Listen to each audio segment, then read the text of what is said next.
Welcome to the Counselling Tutor Podcast, the must-listen-to podcast for students of counselling and psychotherapy.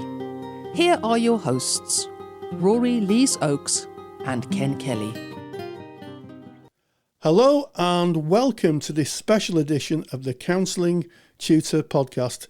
I'm Rory and Ken is taking a well-earned break. I'm joined today by Letizia Perner, who is the Director of Services for Winston's Wish charity. So, Letizia, you're very welcome.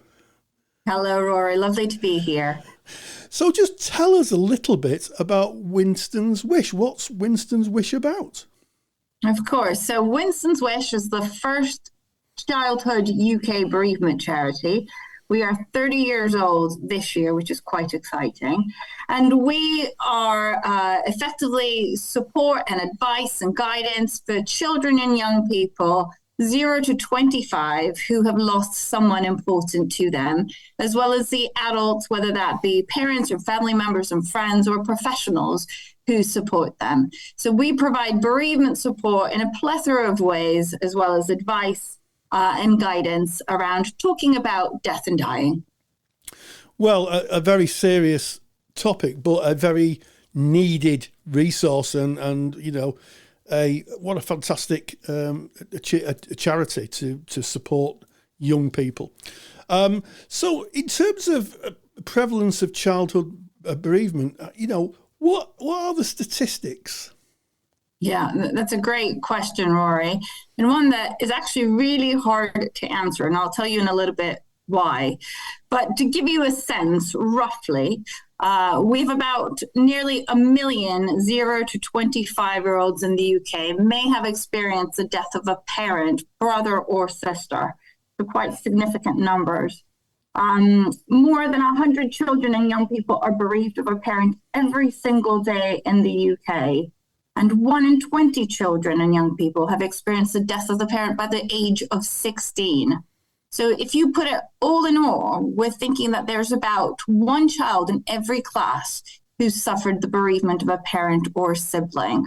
If we think even more about some statistics, in 2021, there were 5,583 suicides that were registered in England and Wales. And many of those folks left behind bereaved children. If we look at homicide data, for example, there were 721 homicide deaths in England and Wales in 2021. Again, leaving behind many bereaved children and young people. If we look at children with special needs, it is estimated that there's 44,496 children who are bereaved of a parent in the UK with special needs. And the reason why I say it's a really actual difficult conversation to have about statistics is that no one actually really knows how many children are bereaved each year. And the reality of that is that data is collected each year on deaths, but we don't register how many children and dependents are attached to those deaths. So there are so many more children that are not accounted in any of those figures that are just thrown at you that we know are bereaved and going through grief in any present given time. I mean, the statistic that sticks with me, Letizia, is 1 in 20. 1 in 20. If you think of you think of 20 people and a cohort in a school and a classroom, that is huge. And one of the things that I've realised in my time as a school counsellor is that grief presents differently in children than it does in adults. And I wonder if you could help us to kind of get a sense of how grief might present in children. Yeah, no, absolutely. You're absolutely right, Rory. So the reality is absolutely children don't have the same level of understanding about death as adults. And for children of all ages, you know, death takes different meanings with each level of development, if you will. So if we think about really little children, for example, and we think about the concept of object permanence, that is not something that has sort of been, you know, ingrained in their psyche. So they don't understand. What is this death? What do you mean people don't come back? Everything comes back in my world. So one, talking about it with them is really tricky. but also helping them understand. So, for example, for little children, we often say a good place to start is to help them begin to make sense of what is this thing called life and what is this thing called death. And a brilliant way to sometimes do that is to use the beauty of nature. So looking at, for example, the way leaves change from spring when they're beautiful and green to when fall comes around and they're brown and in the ground, and beginning to think about sort of the parallels of life and death. But again, as they develop, their understanding of death changes. So object permanence becomes something that obviously they understand more. But then there are other issues such as, what is this thing called death? And what do you mean I can't speak to people? And what is these words that you guys use? Because we don't often use the word death in society. We shy away from it. It's still a taboo. So we talk about people being lost. Well, let's go find them, children think. Or people passing away in their sleep, and children thinking, right, well, I don't want to go to sleep. That sounds awful. So there's things in societies that we do that don't actually help children understand this whole thing about death and dying. I'd like to pick up on that because I think that's really interesting. You know, one of the things that I began to understand when I did my child therapy course, and also bereavement that had a child bereavement module in, is the use of clean language when you're working with children. And clean language isn't the absence of profanity. It is being very, very, very precise when you're speaking to children, because they don't have the vocabulary, the dexterity of vocabulary to understand the nuances. So passed away, gone to the next room, that type of thing. There was a very kind of unfortunate advert in the 90s when AIDS was very prevalent, and one of the parts of the advert is "Don't die of ignorance," and there were children asking the teachers, "What is this ignorance, and how do I get it?" And you know, the use of clean language is just so important, isn't it? The idea that you're working at their level. Absolutely. And that's what we always talk about, you know, when we're talking with adults, whether it be professionals or parents or carers, is really simple, age-appropriate language that is factual. So, you know, the details are not really significant. It's kind of keeping things simple so that they can understand. But we also really reflect about the importance of having these conversations and having these conversations in a really open and honest way, which understandably for us adults, one, we don't use the word death. We find that word really hard. And then talking about death is a whole other level. And then you add having to talk about death with children. Yeah, we run a mile from that. And what we're really saying is actually, kids are really smart. They will pick up on so many clues, and they will probably hear about some of this stuff. So take the opportunity, model really good behavior, and absolutely, Rory, help them, give them the language to talk about their feelings. You know, that weird rumbling belly feeling that one might feel after someone has died. Important to help them give a language. Name it sadness, name it despair, name it whatever it may be, anxiety, confusion, whatever it may be. These are all adult words. Kids don't come with that vocabulary. And it's really important, you know, in our eyes that adults are modeling that behavior and allowing for those conversations that are so incredibly important to happen. Because we do know that obviously if bereavement isn't dealt with, it can have significant impacts in later life. And equally, the understanding, which is really important, that for children and young people, grief, and for adults, grief is a journey. And with that, for children particularly, as they go through the various developmental stages, their understanding will change, but so will their emotions, so will the memories, so will their entire grief journey. So the importance is also continuing to have those conversations and continuing to allow those open spaces for that discussions around feelings and memories to really be available. Yeah, and I you know, sort of echoing all the training that I've done through the years, I want to pick up on, I think, what is a really important point you made, where you talk about labeling emotions. You know, emotions, the vocabulary of emotion has to be taught to children. In my experience, it's not something that children have emotions, but without a label and an explanation and some context, it can be very confusing. And I think it's very useful to, you know, if a child has a feeling, to try and put a label on it so they know what it is. What are your thoughts on that? Yeah, no, I'm totally with you, Rory. Absolutely. As I said, emotion labels are an adult created thing. Children don't come with that. If you think about infancy, you laugh or you cry. There's no much color, but actually emotions have so much color.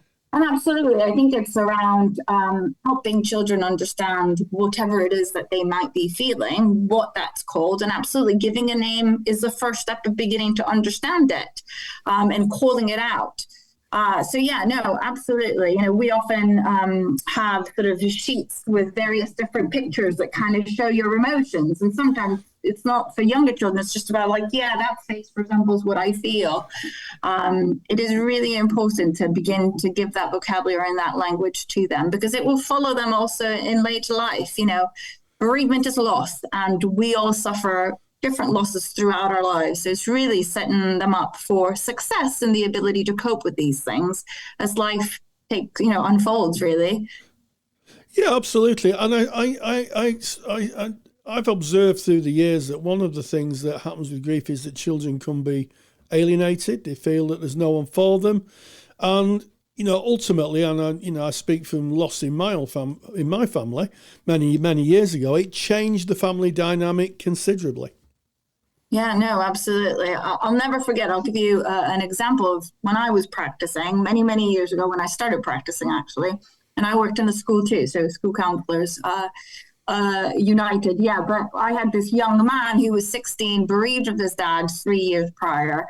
And when we started working together, he often talked to me about how lonely he felt, because the reality was that none of his friends understood what it was like to be without a dad.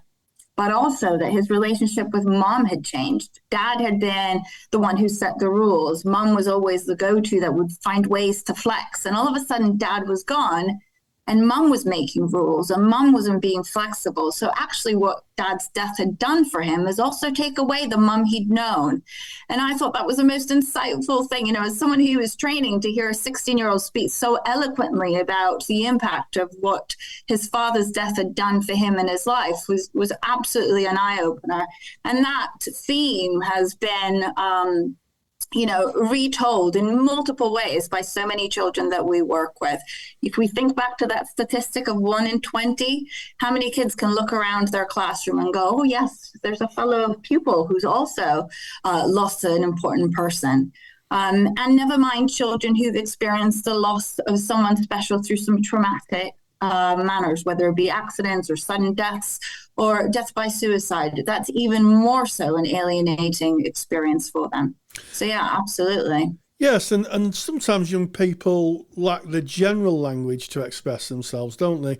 And that can then play out in changes of behaviour, more distressing behaviour. Yeah.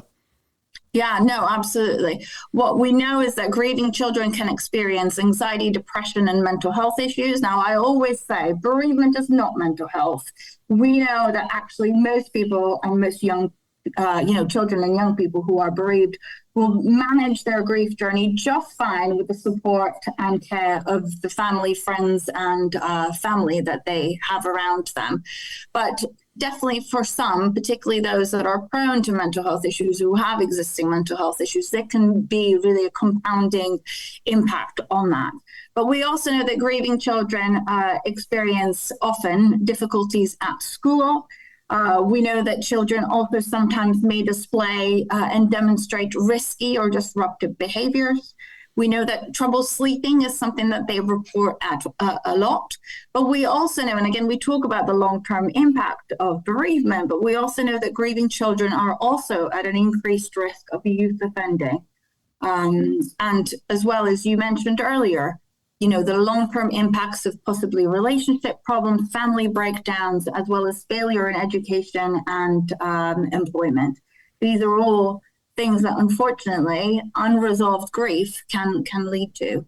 Yes, and I think the key thing for me there is unresolved grief, because all those behaviours can play out, and sometimes we can misinterpret a child's behaviour for being, I hate that word, naughty. I know. They're being naughty when actually they're trying to express themselves in the only way they know how. Children, children exist in different societies, and one of the big societies or groups that they exist in is schools. How does grief impact children in terms of being at school, their relationships with teachers and peers? Yeah, no, that's an absolutely great question. So first and foremost, you're absolutely right. I cannot tell you how many teachers and professionals call us and say, so little Johnny is being disruptive in class and not listening and being a troublemaker. And actually, we've dug deep and there's been a loss and he could use to talk to someone. So absolutely, sometimes changes in behaviors in school, concentration is obviously impacted. But we also find that children begin to have sometimes problems with their peer relationships. So I just talked last week to a 10-year-old boy whose friends were laughing at him because he doesn't have a mum anymore. And what he shared with me was, these are not really my friends. Why would they laugh? And so what he's doing is retrieving back from those relationships, which, as we know, for a 10-year-old boy, your friends are your entire world. So again, we come back to that topic of isolation. But a massive impact, because effectively children withdraw from those support networks and then feel even further along in their grief. So brilliant to be able to effectively have one school counselors that offer children a place to talk, parents and family members that are engaged with them, and obviously charities like our own who provide them with some of that much needed space to talk and to get some support. Absolutely. And I know we have a huge amount of therapists who listen to this podcast, but we also know we have a lot of the general public, other professionals from social work, teaching, medical profession. You know, our colleagues in the police and ambulance service occasionally send us a lovely letter in the mailbag. So what are the issues that we need to raise awareness of the experience? What do professionals need to do to become a little bit more attuned to children who may be experiencing grief? Yeah, so I think the first thing, Rory, is to remind everybody that grief is a really individual experience. So there's no guidebook, there's no textbook that says, right, this is the blueprint of how people and how children and young people grieve. So it's a completely personal experience, individualized at every step of the way and ever changing. And the other bit that I always add is it's never ending. It used to be that people used to say this horrible thing of time heals all wounds. Well, not quite. That wound is still there. You just learn to cope with that wound a little differently. And the same can be said about children. We often talk about the fact that for children, as they progress through lives, particularly when they hit different milestones, that wound is almost reopened, because actually, if you've lost a mom and dad are meant to be there at all those important things. And actually, when they're not, those old grief feelings can come back. But again, this is all about helping children, one, have a language, two, be able to cope and to speak to someone if they need to about those difficult feelings. But the other thing that I think loads of the kids that we work with tell us is, it hurts now. People don't see me and no one seems to care. And the biggest thing is, obviously, it never stops hurting. And that, I think, sums up in many ways things that as adults we need to be thinking about and providing them really with opportunities to talk about how they're feeling, understand how they're feeling, and equally revisit all those conversations, because it's not a one-off, done, dusted, off we go, carry on with life. That's not how children function. You know, we often get parents call in and say, Johnny keeps asking us these questions and we've just answered them, but we're here and we're asking, you know, he's asking again. Yeah, that's really normal. It's not to be afraid to talk about it and revisit those difficult conversations, which are really hard for adults. But actually, children really need it to help them make sense, truly make sense of what's happened. Yeah, I mean, I would agree. One of the things that I teach, and one of the things I really believe, is to use the word death, not someone's gone to heaven or has left, or as, you know, because again, these things are really confusing. For children, you know, and sometimes that's harder for the adults to say than it is for the children to receive, in my experience. Yeah. And in terms of the longevity of grief, yes, there are going to be trigger points to a child's life. Could be graduating, could be a birthday, could be a holiday, and that may very well go on to adulthood. You know, where someone's absolutely. graduating their university and they're having a picture with one parent and the other parent isn't there. And, you know, again, that's when the button of grief is pressed, I guess. Absolutely. Yeah, absolutely. That's an inevitable part of life. And again, it's really around equipping children and young people to understand that, prepare them for that, and giving them what I call, filling their toolbox to be able to cope with that. We're not going to make the pain go away. We just learn to expect that it's going to be a challenging day, make space for it, but also connect with the people who are dead and who have left us. I think that that's a really important and valuable aspect of what moving through grief is about. Yes, and when we're talking about moving through grief, I think it's really interesting. In a recent podcast, we looked at a specific theory of grief. There's lots of different theories. One that comes up time and time again, and it seems to be taught to every professional who may come into contact with grief, and that's Elizabeth Kubler-Ross's stages of grief. And the reason I'm laughing is that you can't see across the studio monitor. Let's see, he's got a head in her hands. Let's start with the work of Kubler-Ross. Relevant or maybe not relevant? What's your thoughts? Okay, so lovely Elizabeth Kubler-Ross. Hats off to her. Brilliant. Opened the conversation about death, dying, bereavement. Love it. Fantastic. However, she does, we're now in 2023. We've, psychology and the understanding of the human experience has moved on.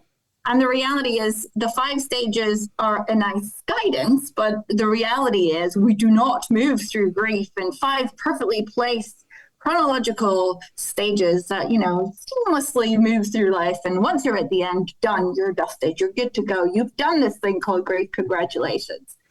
It doesn't work that way.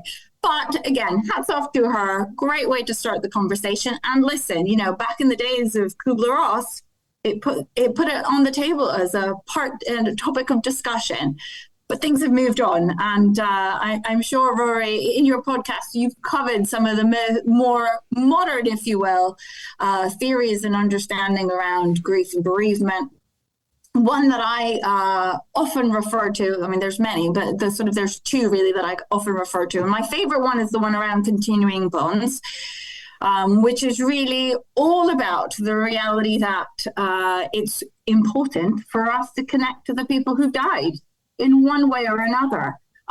There was this, for anyone who's interested and wants to look at some ways that people have done this. Several years ago, after the Japanese tsunami, someone set up a phone box at the site of the tsunami. And it was a phone box to heaven or to the dead. And people would rock up to this phone box, pick up the phone and make a call to their dead loved ones. And what that really is about the need for us living to connect to those who have gone, to maintain that relationship in some shape, way, or form, whatever that may be for us. And that is a healthy thing. I cannot tell you how many children, young people, and adults say, I talked to my dad who's died. Am I going crazy? And it's like, no, totally normal. Keep it up. If it helps you, go for it. Yeah. And in fact, I'll share a little bit about myself. Many years ago, I had a very dear friend who died called Stuart. And I still have his phone number in my diary or on my phone, because we keep our diaries on our phones now. And occasionally you might find me phoning him up and having a chat, even though the number's disconnected. We may have a bit of a chat. And although I realise that he is no longer, corporeally with us, it is mighty useful to be able to say the things that were unsaid, or just to catch up with what would have been a really great friend had he still be around. So I think that's a really, really good thing, continuing bonds. And also I think a really popular theory, and one I really subscribe to, is the dual process theory. Yeah, no, I'm totally with you. That's the other one that's on top of my list. And the concept of the dual process theory is actually effectively saying, sorry, Elizabeth, but there's no simple 5 stages. Grief is messy, and we go from one thing to another, and it's completely normal to oscillate between what they call loss-oriented and restoration-oriented. So sometimes you're knee-deep in the grief, you're having a rubbish day, what my clients sometimes call a duvet day, where you don't really want to deal with life because you're just so sad and despair around your loss. Totally fine. Other days, you're having a whale of a time, you're hanging out with your friends, everything's well, and you almost forget that you've suffered this. But that oscillating is really a normal aspect of grieving, and healthy, I dare say, because actually it is really difficult to feel all the difficult emotions of grief day in and day out. It's exhausting.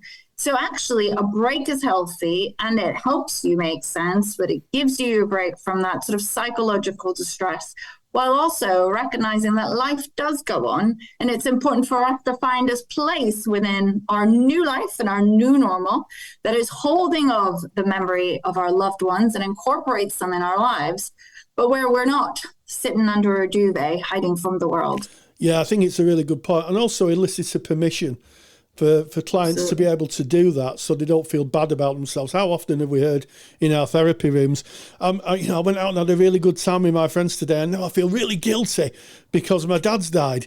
And it's like, no, don't work that way. It's okay. That's part of it.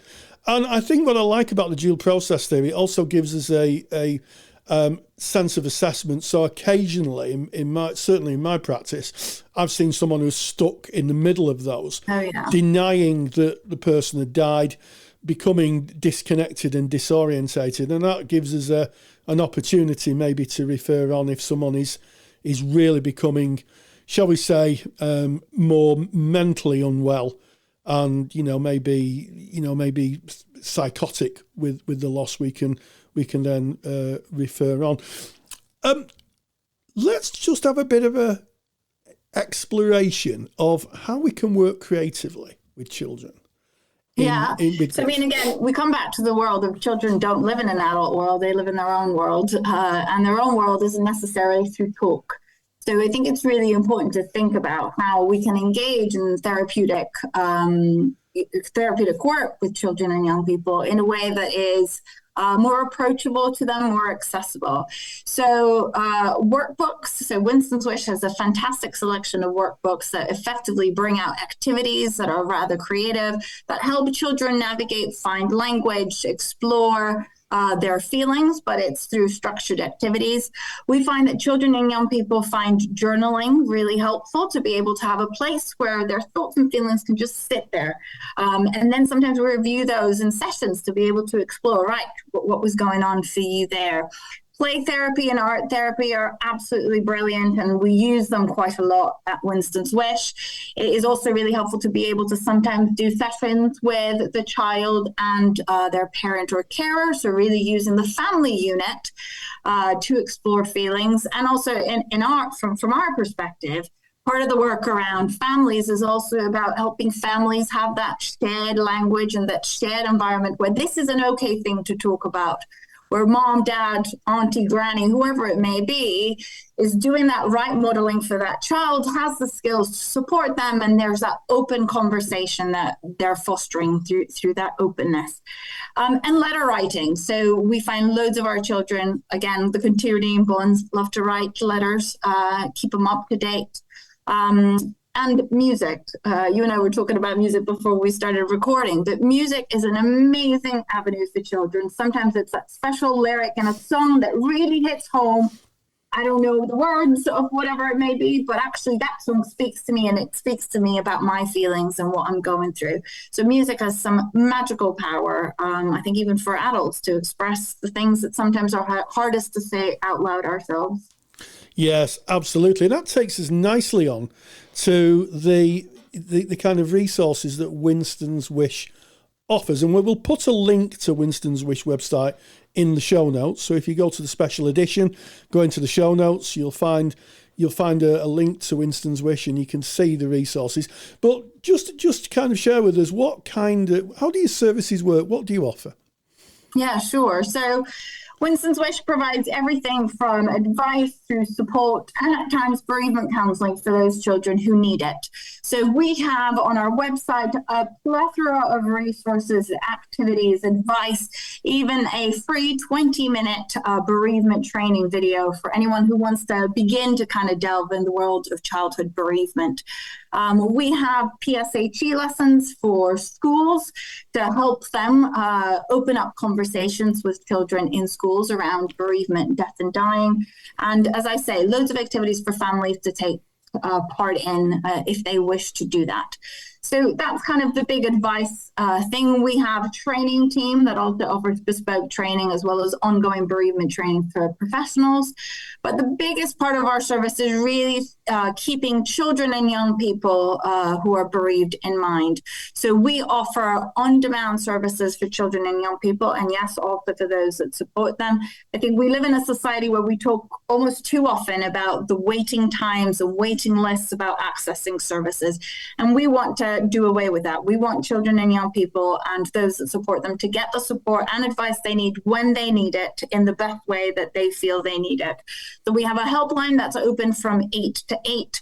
We also have an ask, email, and a live chat, all accessible to all children and young people and adults who want that support. And some children will come to us every day for a chat over our live chat. Sometimes they come once, get some bit of advice, and off they go. They might come back in months' times.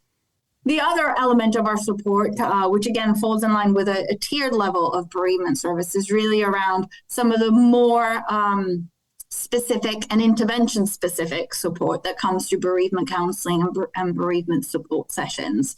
And that's really through, after an assessment of a child and each child's unique needs, we potentially work with that child through one-to-one sessions, sometimes the child alone, sometimes siblings, sometimes families as a unit, to help foster that understanding and skills, coping skills and communication with that child, but also to give them just a different setting to be able to explore that. And we also have some fantastic groups, targeted groups based on different age groups as well as needs, to really bring that conversation to life, but also to come back to the conversation we had about isolation, to help children feel less alone. So we know the one thing that all our children tell us is the most important thing for them to some extent was meeting someone roughly their age who had a similar experience. And though their experiences and journey will be completely different, just to know that they weren't the only child out there in the world that was bereaved is already a relief. So bringing children together is absolutely part of our mission and part of what we do through our groups. Well, you've sold me, that's for sure. So if you want to find out a little bit more about what Winston's Wish does, you may want to do a referral. You may want to find some support resources. You may even want to share it with a colleague who's not listening to the podcast, although I believe that people don't listen to our podcast. So if you go to Counselling Tutor and just search Winston's Wish, in the search bar, you'll find the podcast. And you'll be able to access those resources. Finally, Letitia, what are the takeaway messages from working with children? What would you give as a final, if you like, a call to action for those of us who work with bereaved children? Yeah, so I think for me there's two, and it's rules that we live by, I think, at Winston's Wish. One, really important to normalize bereavement and not pathologize. So that we talk about mental health, I again say bereavement is not the same as mental health. And most children will do just fine through their bereavement journey throughout life with the love and support of friends and family. So, bereavement is normal. It's miserable, but it is normal. And unfortunately, we will all experience that at some point of our lives. But the other big takeaway message, I think, again, at the heart of what we do at Winston's Wish is putting children and young people at the heart of this experience, letting them have a voice and a platform to share their feelings, to be really at the front and center of this journey. And for us, that's really valuable and that's really important. I think long gone, hopefully, are the days where children need permission from parents to get this support. It is about them. It is about creating spaces for them to share, to connect, to be able to put a voice to their emotions and their feelings around death, dying, and bereavement. Well, I think on that final message, it just remains for me to say thank you so much for joining us. And Letitia, thank you very much. Thanks, Rory. Thank you for listening to the Counseling Tutor podcast. Find the show notes for this episode on our website at www.counsellingtutor.com.